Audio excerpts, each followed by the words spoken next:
Cinquième partie, sacralisation et évocation. Le problème dont nous devrons nous occuper dans cette partie implique certaines difficultés quant au choix du point de vue le plus approprié. Fondamentalement, il s'agit en effet d'expériences propres à une humanité différente de celle d'aujourd'hui, tant pour le type de civilisation que pour le monde dans lequel elle vivait. Monde qui avait d'autres dimensions et qui intégrait le suprasensible comme partie essentielle de la réalité et comme présence virtuelle. Nous ne pourrons pas suivre ici la méthode des modernes recherches neutres, qui se contentent de collectionner et de mettre en ordre les données des traditions antiques et exotiques dans leur extériorité opaque. Nous procéderons au contraire à une interprétation qui envisagera avant tout la dimension interne de ces données, bien que nous nous rendions compte qu'une telle interprétation sous-entend pratiquement une inévitable marge d'incertitude. Dans l'histoire de l'éros sacralisé de l'usage non naturaliste du sexe, l'aspect rituel et évocatoire a toujours joué un rôle fondamental.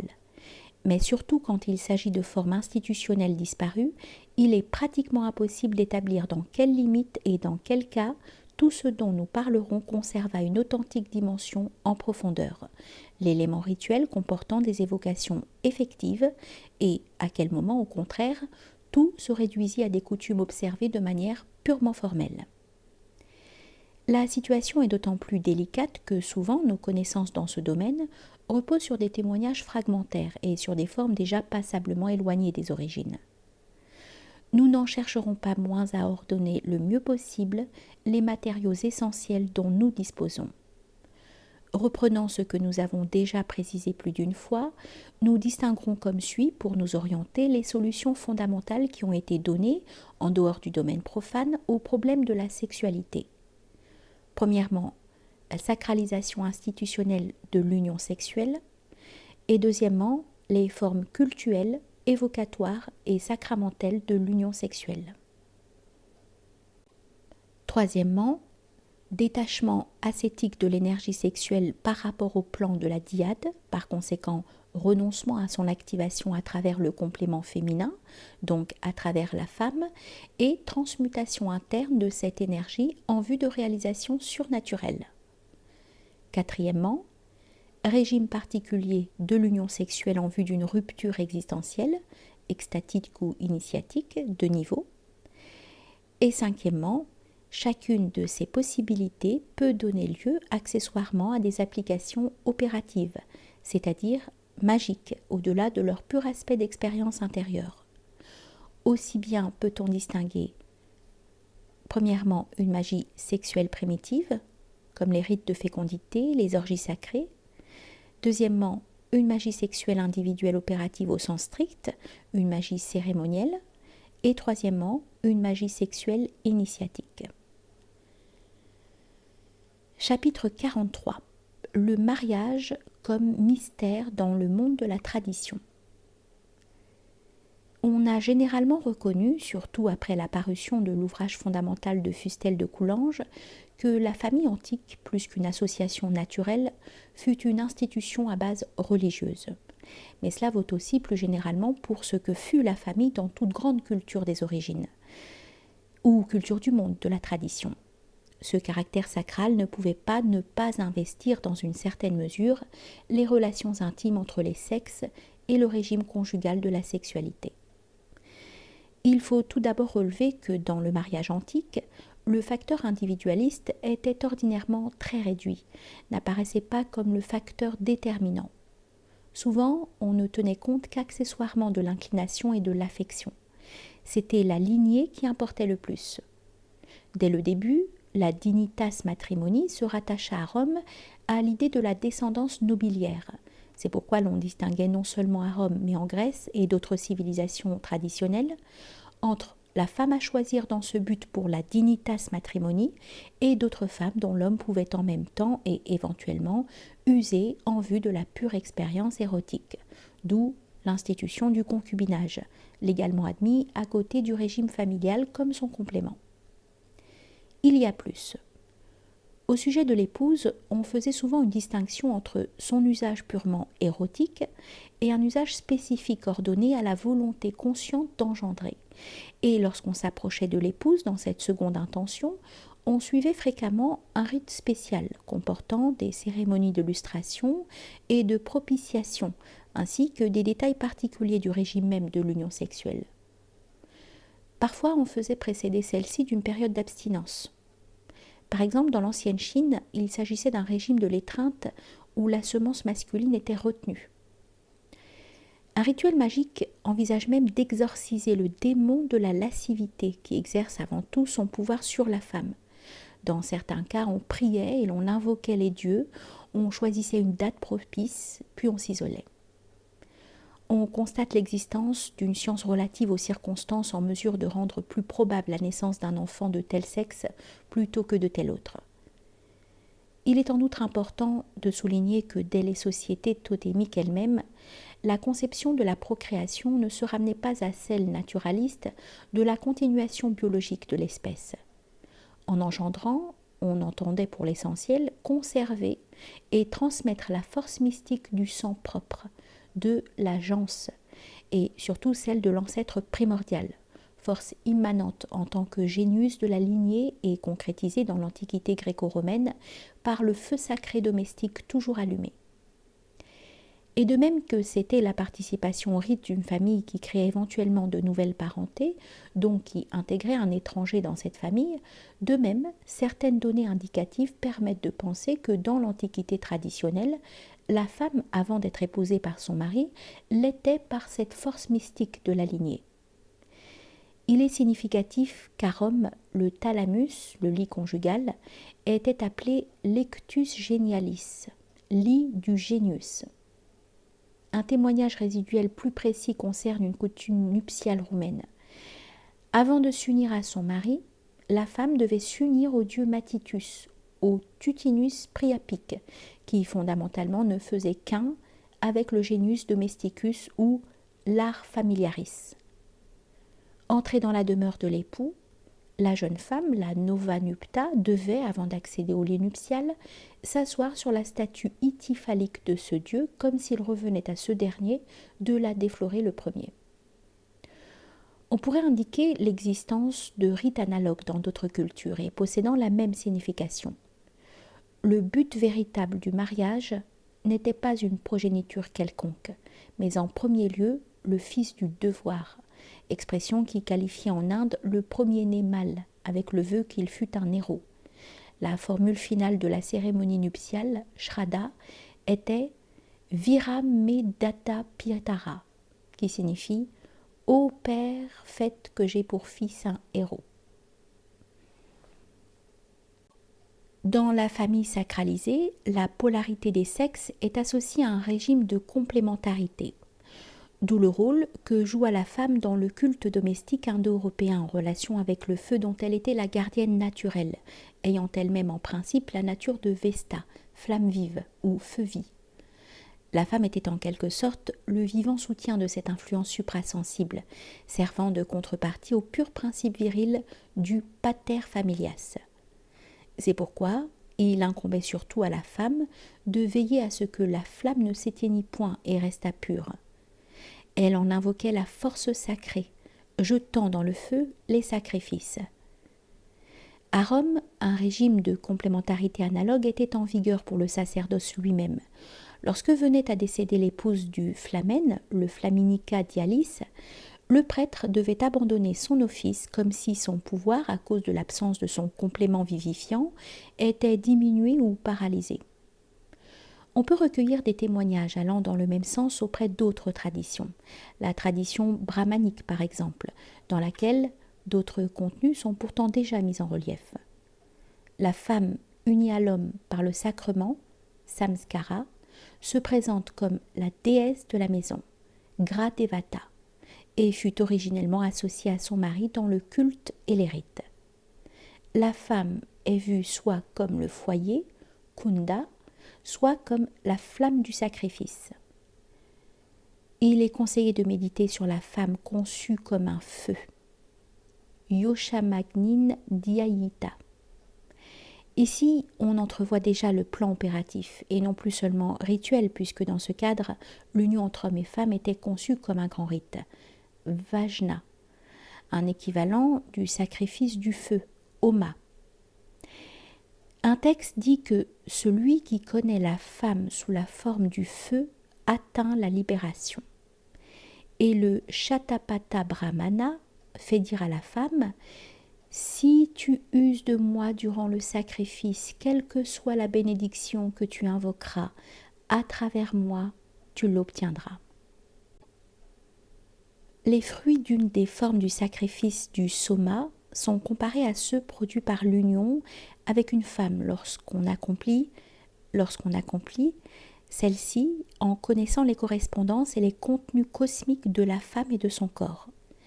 La matrice, centre de la femme, est désignée comme le feu sacrificiel. Dans un autre texte traditionnel, on fait correspondre toutes les phases de l'étreinte à celles d'une action liturgique, et il est indiqué que celle-ci peut être faite en même temps que l'étreinte. En règle générale, le mariage pouvait déjà présenter sous cette forme les caractères d'un mystère, dans un régime de ritualisation.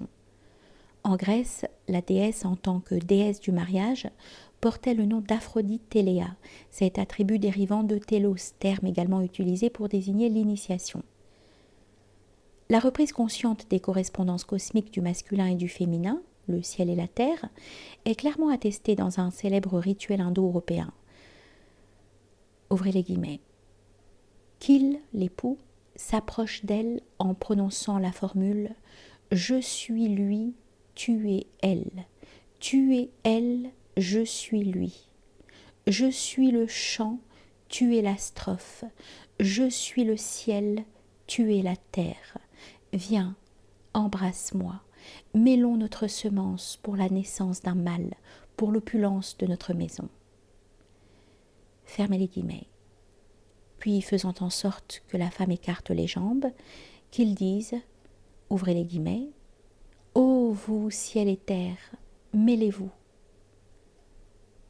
Fermez les guillemets, la pénétrant, sa bouche unie à sa bouche, la caressant 3 fois de haut en bas, qu'ils disent, ouvrez les guillemets, « Comme la terre accueille en son sein le feu, comme le ciel renferme en son sein Indra, comme les points cardinaux portent le vent, ainsi je dépose en toi le germe de X, le nom de l'enfant. » Fermez les guillemets. La virilité est donc rattachée au ciel, la féminité à la terre. De façon analogue, en Grèce, selon Pindare, comme pour se référer au fondement de la nature la plus profonde, les hommes, durant l'amour, invoquaient Hélios, le soleil, et les femmes Sélénée, la lune. Il faut aussi relever que dans presque tous les dialectes indiens d'origine sanskrite, les femmes sont appelées prakriti, terme qui, on l'a vu, désigne métaphysiquement la nature, ainsi que la femelle force du dieu impassible, du Purusha. Ce contexte de sacralisation du mariage devait peu à peu s'estomper, mais il en subsistait récemment encore des traces positives qui ne s'expliquent que par lui.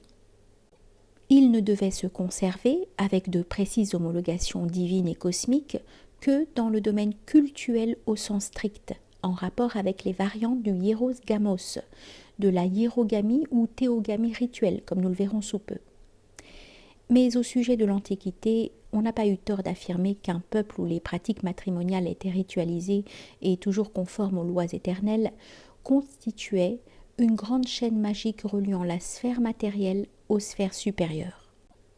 Novalis a raison de considérer le mariage tel que nous le connaissons aujourd'hui comme un mystère profané.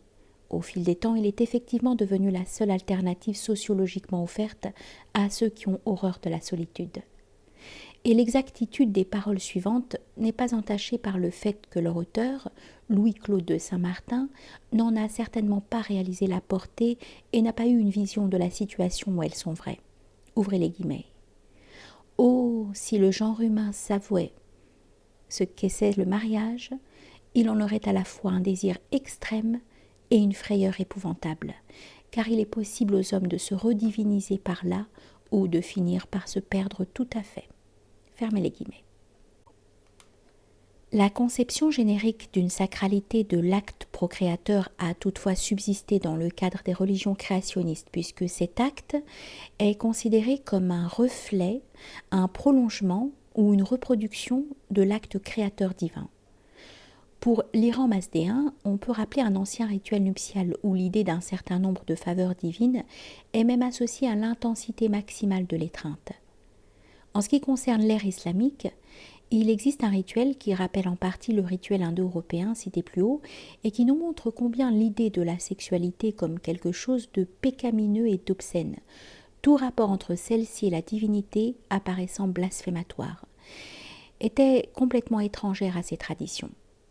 Selon ce rituel, au moment de pénétrer la femme, l'époux dira, ouvrez les guillemets, « Au nom d'Allah, le clément, le miséricordieux, Bismillah ar-Rahman ar-Rahim. » Fermez les guillemets.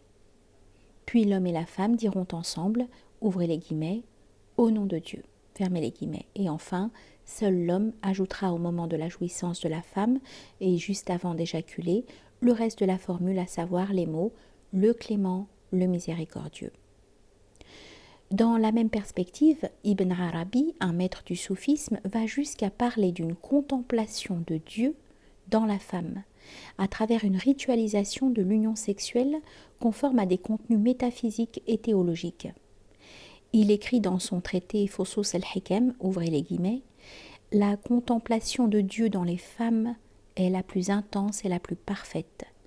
Et l'union la plus intense dans l'ordre sensible qui sert de support à cette contemplation est l'acte conjugal. » Or, le prophète aima les femmes précisément en raison de leur rang ontologique, parce qu'elles étaient comme le réceptacle passif de son acte, et qu'elles se situent par rapport à lui comme la nature universelle, at-tabi'a, par rapport à Dieu. C'est bien dans la nature universelle que Dieu fait éclore les formes du monde, par projection de sa volonté, et par le commandement, ou l'acte, el-amr, divin, lequel se manifeste comme acte sexuel dans le monde des formes constitué par les éléments, comme volonté spirituelle, el-himma, ce que nous avons appelé ailleurs la virilité transcendante, dans le monde des esprits de lumière et comme conclusion logique dans l'ordre discursif. On pourrait renvoyer à ce sujet à la rigueur logique comme expression typique du principe masculin. Fermez les guillemets. Ibn Arabi dit que celui qui aime les femmes de cette façon, donc en réalisant ces significations alors même qu'il s'unit à une femme, les aime par amour divin. En revanche, pour celui qui n'obéit qu'à la seule attraction sexuelle, l'acte sexuel sera une forme sans esprit. Bien entendu, l'esprit reste toujours immanent à la forme comme telle. Seulement, il demeure imperceptible à celui qui s'approche de son épouse ou d'une femme quelconque, pour la seule volupté, sans connaître l'objet véritable de son désir. Les gens savent bien que je suis amoureux, mais ils ne savent pas de qui. Ceci s'applique bien à celui qui aime pour la seule volupté, c'est-à-dire qui aime le support de la volupté, la femme, mais reste inconscient du sens spirituel de ce dont il s'agit. S'il le connaissait, il saurait en vertu de quoi il jouit et qui jouit réellement de cette volupté. Dès lors, il serait spirituellement parfait. Il faut voir dans cette théologie soufie de l'amour l'élargissement et l'élévation à une conscience plus précise de l'univers rituel où l'homme de la civilisation islamique a plus ou moins distinctement compris et vécu les rapports conjugaux en général, à partir de la sanctification que la loi coranique confère à l'acte sexuel, et ce dans un contexte aussi bien plus polygamique que monogamique. C'est de là que dérive aussi le sens particulier que peut avoir la procréation, entendu comme le fait d'administrer le prolongement, existant dans l'homme, du pouvoir créateur divin. Le judaïsme lui-même ignora la condamnation ascétique du sexe. Le mariage n'y fut pas conçu comme une concession à la loi de la chair plus forte que l'esprit, mais comme l'un des mystères les plus sacrés. Pour la Kabbale hébraïque, tout véritable mariage est en effet une reproduction symbolique de l'union de Dieu avec la Shekinah. La doctrine chinoise des unions royales, enfin, mérite un aperçu. Outre celle qui est son épouse dans un sens éminent, le roi possède 120 femmes. L'union avec chacune d'elles a une signification rituelle et obéit à un symbolisme précis. Les femmes royales sont divisées en 4 groupes, diversifiés tant par le nombre que par la valeur, en sens inverse. Le groupe le plus nombreux est celui composé par les femmes jugées les moins nobles. Les femmes ne peuvent s'approcher du roi que pendant certaines nuits, à distance décroissante de celle de la pleine lune, en partant du groupe le plus nombreux et le plus extérieur, dont les femmes sont appelées durant les nuits presque noires, sans lune, pour arriver au dernier groupe composé de 3 femmes seulement, qui ont pour elles les 2 nuits précédant la nuit sacrée de la pleine lune.